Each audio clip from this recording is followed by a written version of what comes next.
মেঘের গাড়ি চেপে সূর্যের ঘরে ফেরার গল্প লিখছে একটা নরম বিকেল। এমন দিনে আর ঘরে বসে থাকতে মন চাইল না, তাই আমরা চলে এসেছি দক্ষিণ পুরুষোত্তমপুর। গতকাল আমরা এসেছি মন্দারমণি, আর আজকে মন্দারমণি থেকে একটা অটো ভাড়া করে আমরা চলে এসেছি দক্ষিণ পুরুষোত্তমপুর সি বিচে। আমরা এসেছি বিকেলবেলা, তাই এখন ভাটা, সমুদ্র বেশ কিছুটা দূরে। এটা কাথি দীঘা হাইওয়ে, আর এই হাইওয়ে ধরে আমাদের অটো নিয়ে এসেছে এখানে দক্ষিণ পুরুষোত্তমপুর। এই দক্ষিণ পুরুষোত্তমপুর ঘুরে আমরা এরপর যাব শৌলা ব্রিজ, তারপর হোটেল। আর এই পুরো জার্নিটার জন্য অটো নেবে 600 টাকা।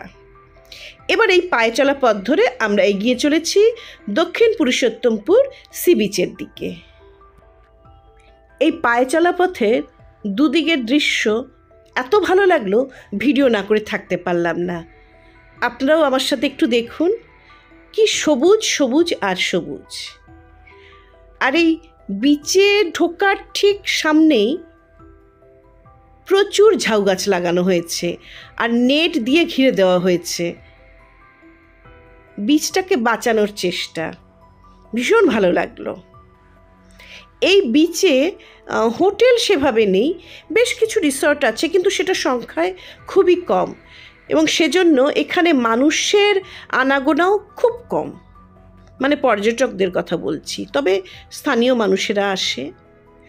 বিচে ঢোকার মুখেই দেখলাম, দেখুন বেশ সুন্দর সবুজ গাছেদের আলপনা, আর সেই আলপনার ফাঁকেই মাঝে মাঝেই রয়েছে গোলাপি রং। না, কোনো গোলাপি রং নয়, গোলাপি রঙের ফুল।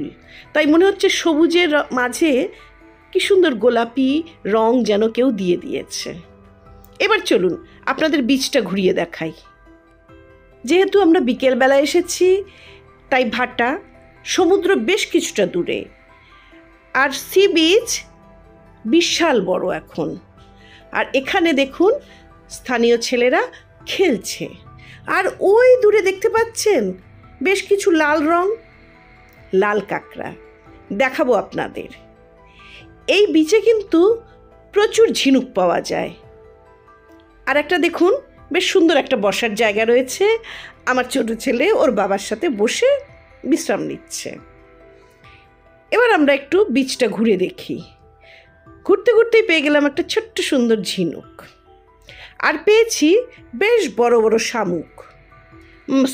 শঙ্খ। এই বিচে প্রচুর শঙ্খ পাওয়া যায়, এবং সেগুলো বেশ বড় সাইজের। আর যেহেতু এই বিচ লাল কাঁকড়ার দেশ, দেখুন প্রচুর লাল কাঁকড়ার গর্ত। আর এবার আমরা চলে এসেছি দেখুন সেই লাল কাঁকড়ার দেশে।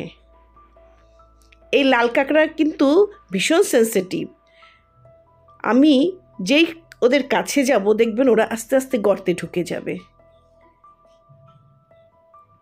দূরে রয়েছে ঝাউ গাছ, আর সামনে লাল কাঁকড়াদের সারি। তবে আমরা ওদের ডিস্টার্ব করতে চাইছি না, ওদের কাছে আমরা যেতে চাইছি না। আমরা তাই ডিসিশন নিলাম, আমরা একটু সাইড দিয়ে একটু দূর থেকে ওদের দেখতে দেখতে চলে যাব, ওদের ডিস্টার্ব করব না।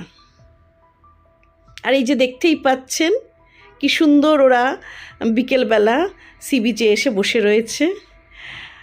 আর এই যে সেই আদিগন্ত বিস্তৃত সি বিচ, আর স্থানীয় ছেলেরা খেলছে। এখানে হাঁটতে হাঁটতে দেখলাম আবার সেই সবুজ গাছেদের আলপনা। আর এই সবুজ গাছেদের আলপনা কি দেখছে বলুন তো? ওই যে দূরে সূর্য ডোবার পালা। আমরাও এবার এগিয়ে চলেছি এই বিচ ধরে। এই বিচের গা ঘেঁষেই রয়েছে বেশ কিছু রিসর্ট, আমরা যাব সেখানে। এই বিচে ঘুরতে ঘুরতে পেয়ে গেলাম দেখুন একটা কড়ি। আমার ভীষণ ভালো লাগলো, এই প্রথম আমি কড়ি পেলাম।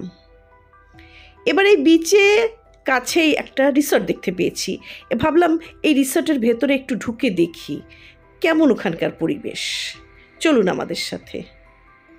এখানে প্রচুর টেন্ট রয়েছে, বিভিন্ন রকম তার ভাড়া, এবং সেখানে খাবারও ইনক্লুড থাকে। এরপর সেই রিসর্ট থেকে আমরা বেরিয়ে এলাম, বেরিয়েই দেখতে পেলাম আবার সেই কাথি দীঘা মেরিন ড্রাইভ।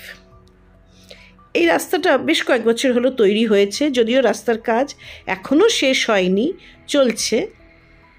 যাই হোক, এবার এই রাস্তা ধরে আমরা এগিয়ে চলেছি। এই রাস্তার কিছুটা এগিয়ে গেলেই দেখতে পাওয়া যাবে, দেখাচ্ছি আপনাদের, রামকৃষ্ণ মিশন। সেখানে আছে গেস্ট হাউস। সেই গেস্ট হাউসে কিন্তু আমিষ নিরামিষ দু রকমের খাবারই পাওয়া যায়। এই যে সবুজ রঙের দেখতে পাচ্ছেন কাপড় দিয়ে ঘেরা, এগুলো এক একটা রিসর্ট। রিসর্টের এরিয়াগুলো এরকম সবুজ কাপড় দিয়ে ঘেরা রয়েছে।